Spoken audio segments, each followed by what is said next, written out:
com você? Eu sou o Vitor e você está na Gearheads Brasil. Esse é o podcast do Vitor, um quadro semanal onde mostraremos as principais novidades.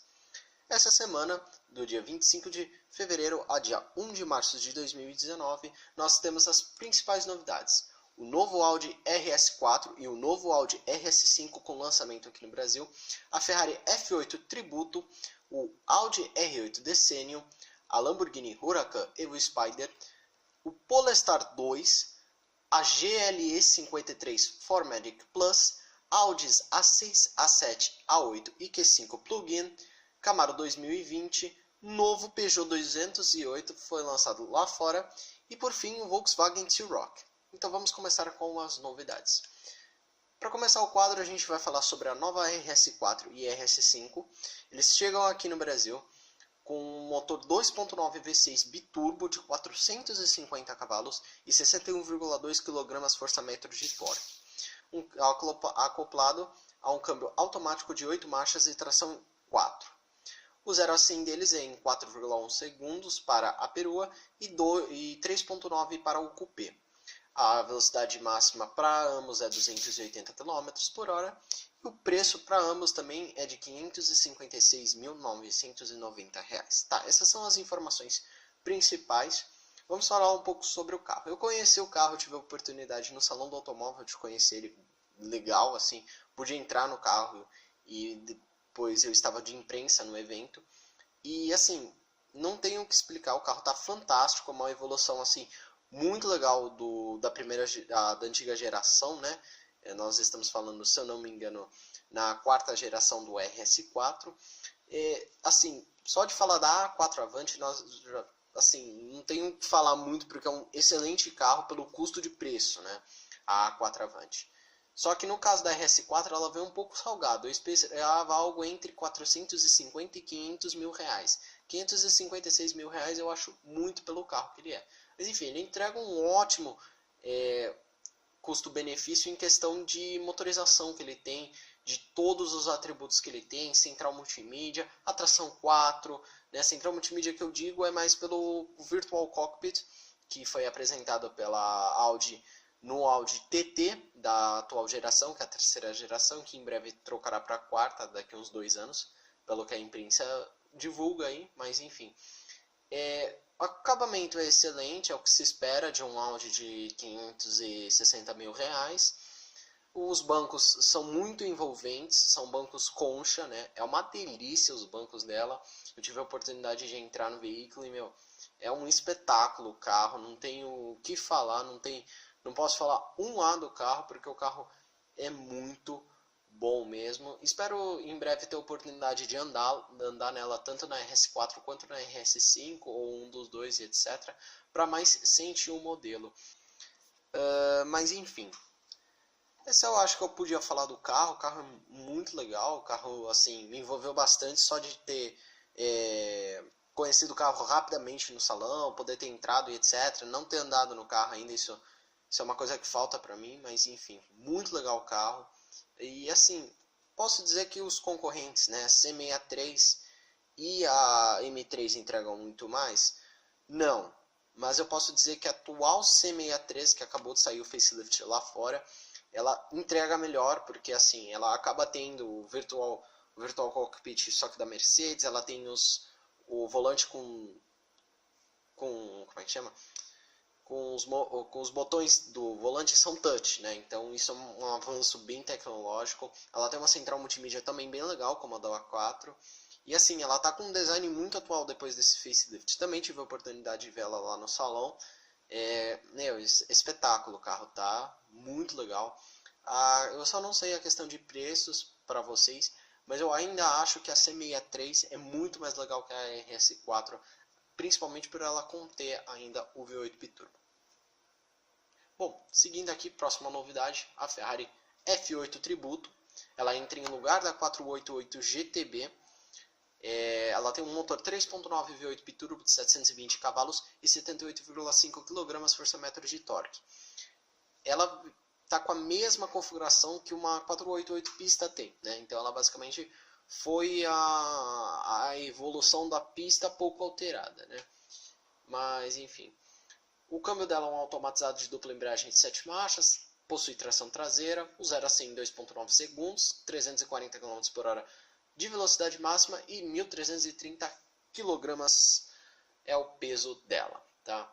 É uma tonelada e 300 para quem gosta de trabalhar com tonelada. Mas enfim, para começar, o design dela me agradou muito, muito mesmo em relação à 488 GTB. Embora ela pareça alguma evolução de uma 488 pista, a única coisa só que eu senti no design é que o encaixe de ter colocado, em vez de duas só lanternas, 4, como eram as Ferraris 308, né, que isso foi se perdendo ali quando passou para a 348, né, que a 348 se transformou em faróis quadrados e a F335 voltou a ser os redondinhos, e a 360 era só duas, né, não eram 4 faróis atrás. 4 faróis, desculpa, 4 lanternas. Então assim, ficou muito bacana isso, agradou bem o design. Acho a pista ainda mais bonita, ela parece ser uma pouca evolução da pista, mas enfim. Ela tem 15% a mais de downforce em relação à 488 GTB, o qual ela substituiu muito bem em questão do design e assim, questões de motorização e etc. As únicas duas críticas que vai a ela é o interior, que ela recebeu um volante menor, algumas alterações ali nas saídas de ar, mas e no câmbio também, né, ali no console central houve mudanças. Porém, está muito atrasado ainda, desde a 458 ela se mantém o mesmo interior, né, a não ser essas pequenas mudanças que eu relatei. Não tem algo assim mais avançado, como foi da F360 para 430 e como foi da 430 para 458, né? Então assim, isso é bem estranho. Outra coisa que eu reparei é que a lateral é igualzinha da 488 GTB, tem umas linhas um pouquinho diferentes, mas você pode perceber bem que ela é uma 488 GTB com a frente e traseira alterada. E uma crítica assim que acopla junto, ela usa a mesma base há mais de 10 anos, né? Porque ela, na verdade, a 450 Itália está fazendo 10 anos de lançamento, né? As primeiras foram em 2010, mas o carro foi mostrado no Salão de Frankfurt de 2009. Então, assim, tá usando uma plataforma que já tem 10 anos, né? E assim, tendo evoluções, assim, não vou dizer toscas porque não são, porque ela obteve muitas alterações entre a 458 e a 488, que foi a adição das turbinas, né, e outros, né, outras coisas que teve da 458 para a 488, mas é isso aí, pessoal, fica aí, para quem não me conhece ainda direito, eu não odeio Ferrari, eu admiro as Ferraris, mas não gosto como amor quando eu gosto dos Porsches, né? Então assim, é um lançamento, eu fico super feliz, o carro tá lindo, realmente, admiro muito, mas eu falo, pra mim a Ferrari acabou quando ela adicionou as turbinas, né? Cadê seus estudos? Você é maluco, é? Ou você é idiota?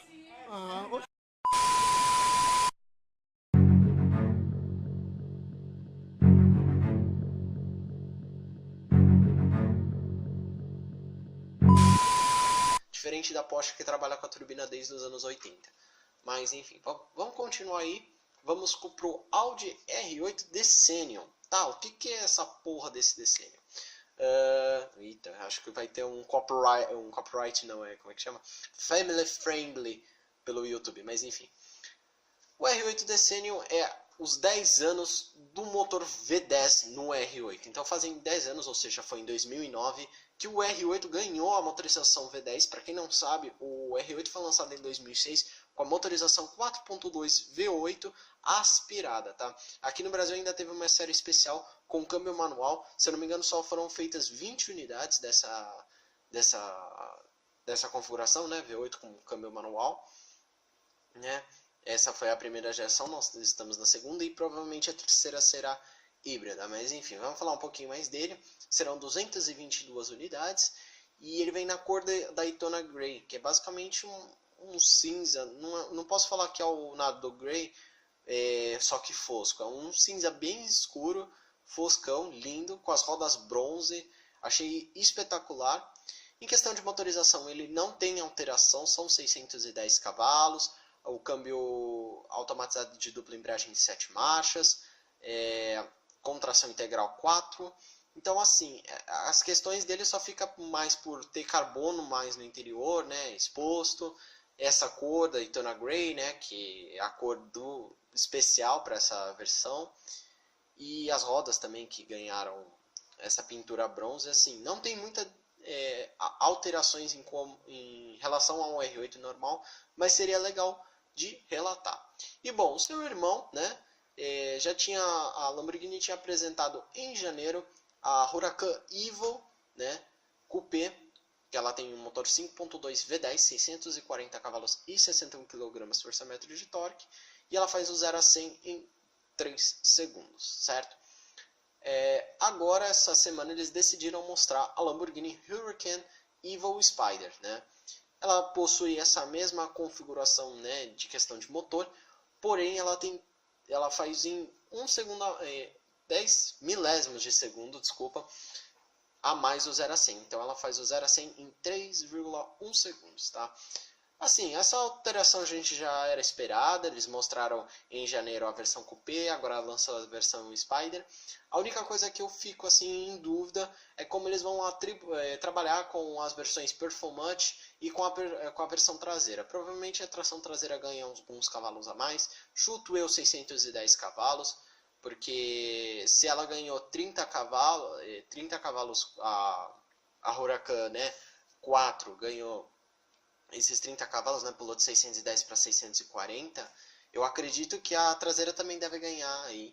Então ela vai para 610 cavalos, que era a potência original com tração nas 4, antes de vir esse facelift, né, que a gente pode chamar assim. Espero que a Huracan Evo Performante venha aí com seus 660, 670 cavalos, né? Mas enfim, é só mais para relatar que foi lançada a versão Spider. E agora a gente vai passar algumas notícias legais de se falar, mas que não vão atribuir muito para a gente. Bom, essa semana a Volkswagen mostrou que a Jetta agora se virou uma submarca, tá? Ela vai ser lançada agora na China no final do ano e vai ser lançado junto com a marca um sedã e um SUV que já está em testes. O Skoda Kamiq, que é a versão do T-Cross para a Skoda, né? Lembrando que o T-Cross foi lançado no Brasil e na Europa no mesmo dia. E lembrando que o T-Cross a gente vai ainda fazer um podcast exclusivo para ele. E aqui no Brasil ele é maior do que o europeu, tá? Então ele tem algumas diferençazinhas básicas com o europeu, tá? Então só relatando que a Skoda vai mostrar sua versão do T-Cross, como eles fazem com todos os modelos. A Alfa Romeo mostrou o Giulia e o Stelvio Racing, tá? Eles são baseados na Quadrifoglio verde, só que com essa pintura da Fórmula 1 que eu achei demais.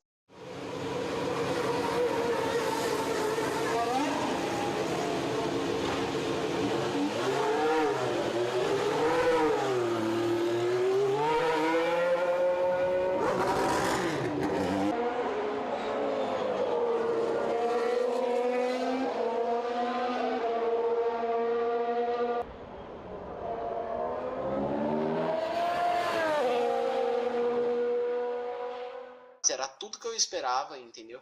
Então eles realmente não decepcionaram com essa pintura.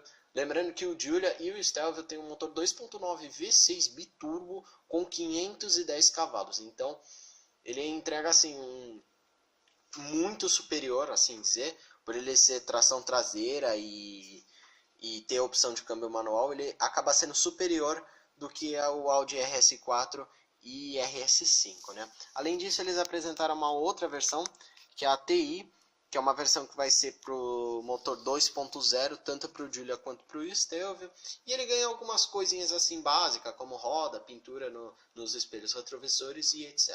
Tá? Foi mostrada a edição de 120 anos pela Fiat, se eu não me engano são Cinquecento, Cinquecento X e Cinquecento L, que ganham essa edição especial, comemorando 120 anos da marca, que foi fundada em 1899. Seguindo para outras notícias também do grupo FCA, a Jeep mostrou duas versões especiais, o Compass S e o Renegade S, que parece ter um apelinho esportivo, mas nada mais do que isso, algum detalhezinho em grafite, etc, cor prata, tá? Mas essas novidades são para a Europa por enquanto. O novo Corolla foi apresentado finalmente no ZEWA, Estados Unidos no caso. Assim, foi apresentado as versões, motorizações, né? Foi aberto o test drive para a imprensa e os preços, claro, né? Então ele começa aqui em 73 mil reais, se a gente for fazer uma cotação básica aí, né? Foi lançado também essa semana o Jetta GLI, então foi mostrado as versões que ele tem, são 3 versões, e os preços. Ele custa 6% mais barato que um Golf GTI lá, beleza? O Honda Urban Eve Prototype foi apresentado também, mais informações serão reveladas em Genebra, tá? Só dando um parênteses aqui, a maioria das notícias que eu tô falando aqui, a gente vai ter um podcast sobre o Salão de Genebra, completando este aqui, tá bom? Fechando aspas. Parênteses, desculpa. O Urban Eve Prototype. Ele vai ser o primeiro carro da Honda E, que vai ser a divisão elétrica da Honda. É um compactozinho bem pequeno, do tamanho assim de um Toyota Etios, né? De um Ford Ka e etc. E ele vai ser 100% elétrico, por isso EVE. Eu tive contato com esse carro, só que na versão conceito, no Salão de São Paulo também. Só não pude entrar no modelo, mas conheci assim, é bem legal. O carrinho é bem pequeno, se ele seguiu as mesmas dimensões que a versão conceita. Por que prototype? Toda vez que a Honda lança um modelo, por exemplo, o CR-V, o Civic, o carro está pronto, antes deles assim fazerem as últimas mudanças, porque acaba tendo uma mudança ou outra, às vezes o carro está sem o interno, na Europa eles botam prototype, ou seja, o carro está pronto, é aquilo que vocês estão vendo, serão mudanças muito mínimas, tá? Então o carro está bem bonitinho, está bem completo, esse painel que tem totalmente, acredito que seja totalmente touchscreen, é muito futurista, mas eu achei muito legal. E assim, parece uma bancada de escritório, mas enfim, achei muito top do mesmo jeito. Continuando, a Jaguar mostrou o facelift do XZ, e meus amigos, que carro que ficou bonito com essa nova frente aí, ele ficou mais agressivo, com carinha de mal. Foram refeitos o para-choque dianteiro, o farol também foi redesenhado, grade foi redesenhada, o capô foi esticado um pouquinho, não sei se é impressão minha, mas enfim. Foi mudada a lanterna traseira e o para-choque traseiro, tá? E no interior ele ganhou o cluster, né? Lembrei o nome, olha, eu estava falando Virtual Cockpit. O nome é cluster, né? Cluster em TFT. Ganhou uma central multimídia um pouco maior. E ele ganhou, como os Jaguars Land Rover já estão ganhando, que é o ar-condicionado com uma tela digital, né? Que isso, se eu não me engano, estreou na Velar, agora já está na Vogue, na Range Rover Sport, na Range Rover Evoque, né? Agora só falta o Discovery Sport e a Discovery, né? Ganhar esses equipamentos, né? Ele também agora ganhou o Wireless Charging, né? Que é basicamente o carregamento via wireless para os telefones. Ganhou um volante novo que eu achei bonito pra caramba. Alguns outros mudanças assim no interior, como essas saídas de ar do motorista do lado esquerdo e do passageiro do lado direito. E o console também alterou, o câmbio passou, que estava no canto, né, mas para o canto esquerdo ele passou para ser central, que é uma tendência agora da linha, né, Jaguar Land Rover. Mas basicamente essas são as mudanças dele, né, mais questão por fora. O motor é um 2.0, continua sendo, né, com 247 ou 296 cavalos. Aqui no Brasil ainda deve ser oferecida uma versão 3.0 V6, como eles ofereciam na R, né? Por enquanto, a R Dynamic, né? Porque a R mesmo nunca saiu. O que saiu no lugar dela foi o SV Project 8, tá? Continuando, Porsche confirmou a nova geração do Macan 100% elétrico. Acho que isso aí não é uma coisa tão ruim nem tão boa. Não é tão ruim porque o Macan não é eu admiro muito o Macan, é um carro que eu gostaria muito de ter, mas ele se transformando 100% em elétrico, ele perde a tesão dos 6 cilindros, né? Enfim, bom, a Volvo, para quem não sabe, ela separou a divisão esportiva Polestar para uma marca agora. Sim, basicamente como a Volkswagen acabou de fazer com o Jetta. O Jetta era uma linha e agora vai se transformar numa submarca. Então a Polestar acaba de mostrar seu segundo modelo, Polestar 2. É um fastback 100% elétrico com 402 cavalos e 67,3 kg força-metro de torque. Cara, o carro é animal, deve andar muito, mas enfim. É um fastback muito bonito, o interior bem agradável. Ele concorreria assim pelo tamanho dele, algo como o Jaguar XE, Série 3, Audi A4, tá? Pela dimensão de tamanho dele. Se ele for um pouco menor do que eu acho, ele deve concorrer com classe A sedã barra CLA, né?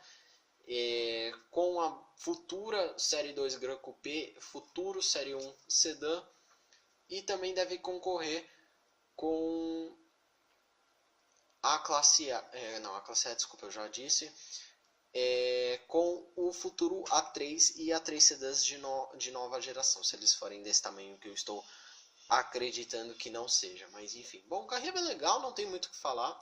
Basicamente a Volvo se separou, né, da Polestar, como eu disse. Então a Polestar ela vai fazer modelos esportivos, só que 100% elétricos sempre, tá? Bom, o carrinho é bem bonitinho, não temos mais novidades do que além disso. Maiores novidades serão mostradas no Salão de Genebra.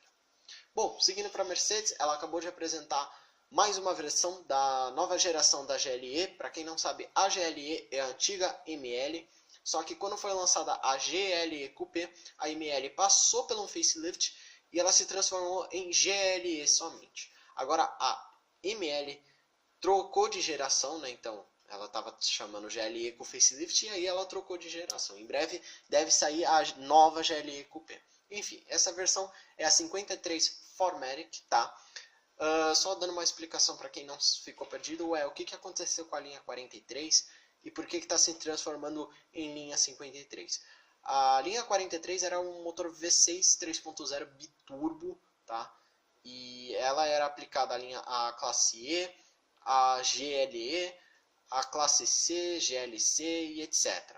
Só que agora a Mercedes decidiu voltar para o 3.0 6 cilindros em linha, tá? Então faz anos que a Mercedes estava sem um motor 6 cilindros e eles decidiram voltar no passado. Isso é uma coisa muito boa. Só que agora a linha 53 ela vem com um motor elétrico. Ah, moleque, que top, né? Então ela tem o 3.0 6 cilindros em linha de 435 cavalos e 53 kg força-metro de torque. Já o motor elétrico é de 22 cavalos e 25,5 kg força-metro de torque. Sim, ele tem o mesmo torque que um Golf 1.4 TSI, tá? Mas enfim. Ela é ligada a um sistema híbrido leve de 48 volts, ligado ao alternador, como a Mercedes C200 EcoBoost, já vendida aqui no Brasil, tá? E maiores informações também serão reveladas em Genebra. Mas vocês estão vendo as fotos aí do veículo.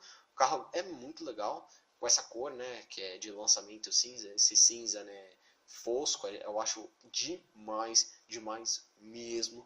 E assim, meu, isso aí é só uma pitadinha do que vai ser a 63, né, deve ser lançada logo em breve, aí acredito que no Salão de Frankfurt, nossa, falei estranho, mas enfim, no Salão de Frankfurt seja apresentada a versão 63, né, e não vai fugir muito do que ela já está aí. Ela deve ser um pouco mais agressiva o para-choque, deve ganhar uma máscara negra no farol e na lanterna, deve ganhar um para-choque traseiro um pouco modificado, umas rodas diferentes, a opção do freio em carbono cerâmica e etc.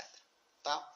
Bom, continuando, como eu disse logo no começo, a Audi apresentou uma linha nova plug-in, híbrida plug-in, né? Para quem não sabe, a Audi está oferecendo já na nova geração do A6, do A7, do A8 e da Q5, os motores 3.0 V6, elas vêm com esse híbrido leve, né, de 48 volts, né, que é utilizado para ultrapassagens, a hora que precisa de uma retomada e etc.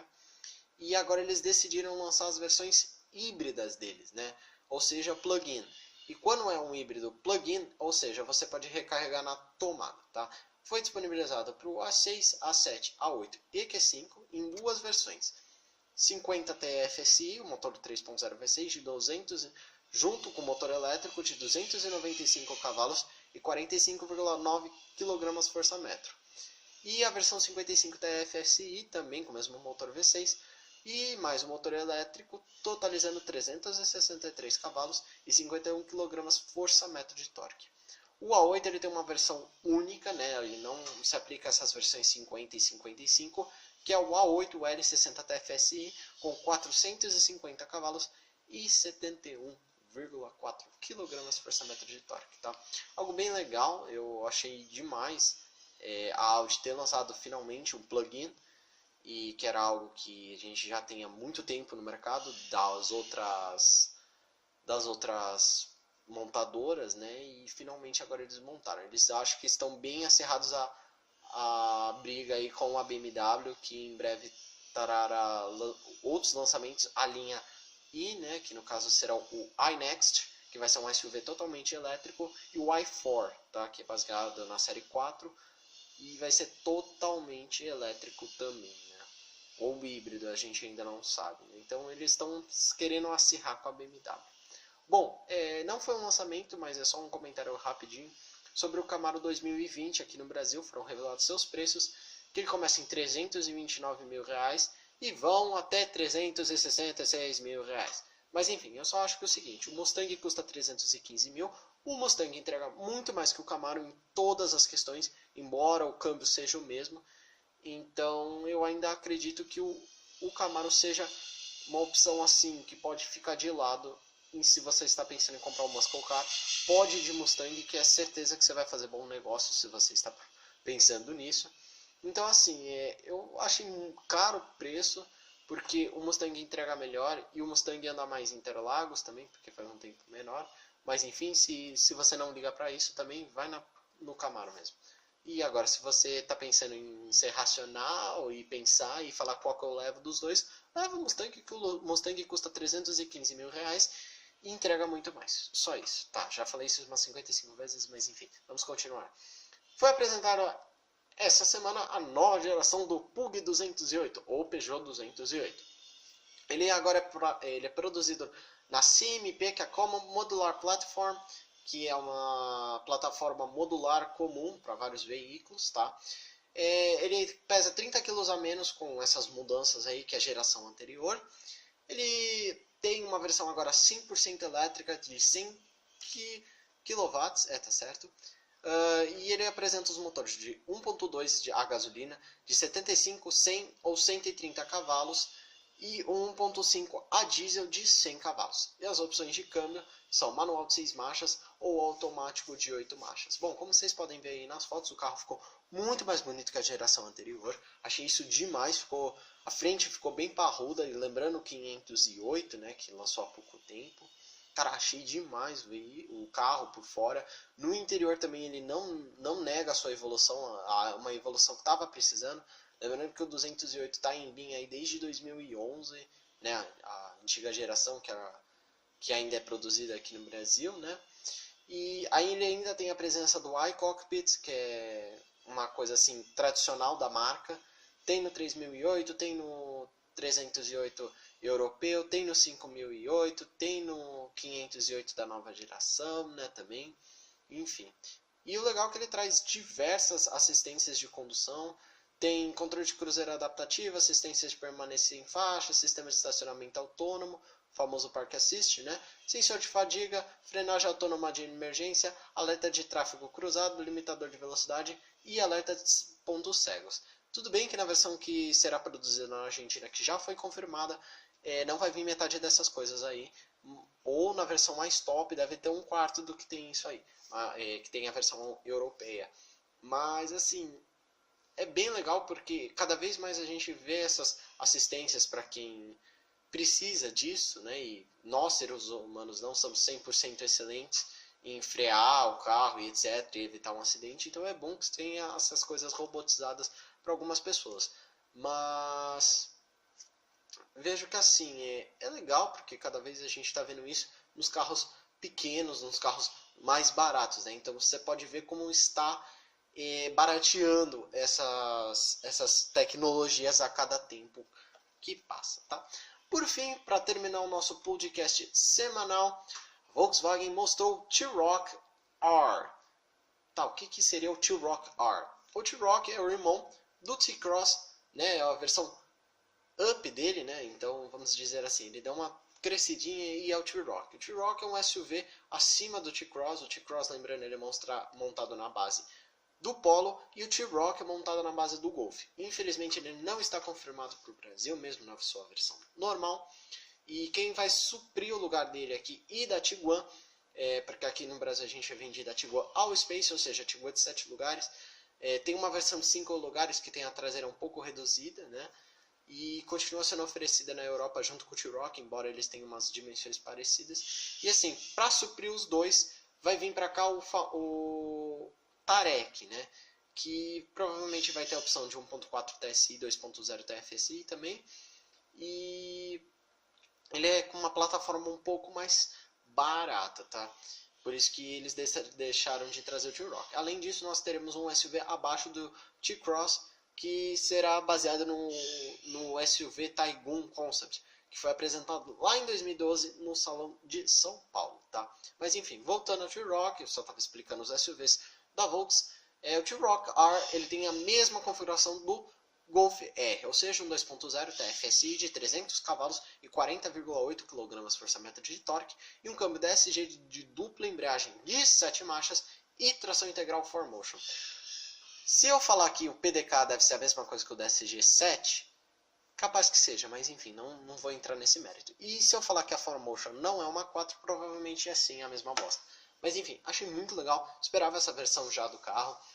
Na verdade eu espero algo em torno de um ano e meio atrás, já era para ter sido lançado o Tiguan R, né, que dizem que vai ser equipado com 2.5 5 cilindros turbo do RS3, ou seja, deve ter algo em 360 e 400 cavalos, tração integral 4Motion, DSG-7, anyway. E eu estou esperando esse carro lançar, mas por enquanto ele veio para subir o T-Roc. Eu acho muito legal desses SUVs pequenos com tração integral, porque imagina, esse motor EA888, né, que é o 2.0 TFSI, ele tem uma plataforma assim que lá fora dá para fazer 600, 700 cavalos com o carro. Então assim, imagina você fazer um carro desse com 600 cavalos, um pouco mais de 70 kg de torque. Cara, o carro vira um bichinho que não dá para explicar, meu. Um carrinho muito legal para preparar, entendeu? Por isso que eu gosto desses SUVs pequenininhos com bastante força. Embora eu não admire admire os SUVs, gosto de SUV, mas não preciso ter um SUV. Uma SW faz melhor para mim. Mas enfim, bom pessoal, espero que vocês tenham gostado desse podcast do Vitor. Esse é o primeiro de muitos. Será semanal com essas notícias. Nós traremos podcasts comentando alguma coisa. Por exemplo, trarei um podcast comentando a geração 992 do Porsche 911. Trarei também um podcast sobre o T-Cross, tá? Então, vai ser um podcast que vai ser semanal em questão das notícias, mas terão podcasts explicando alguma notícia mais importante, falando sobre um carro que eu não queira gravar um vídeo, ou até eu conseguir ter o contato com o carro, eu faço esse podcast, tá? Aí nisso a gente vai estar disponibilizando aqui no YouTube. Em breve nós queremos disponibilizar no Apple Podcasts e no Google Podcasts também, né, para fazer basicamente ao nome, né? E também vamos disponibilizar mais para frente quando tivermos a página no Facebook, tá? Então espero que vocês tenham gostado, deixem um like aí, compartilha com o pessoal. O podcast do Vitor vai ficando por aqui. Não se esqueça de seguir a gente lá no Instagram, @GHBR_. E não esqueça de se inscrever aqui no canal e ativar as notificações. Muito obrigado e até a próxima!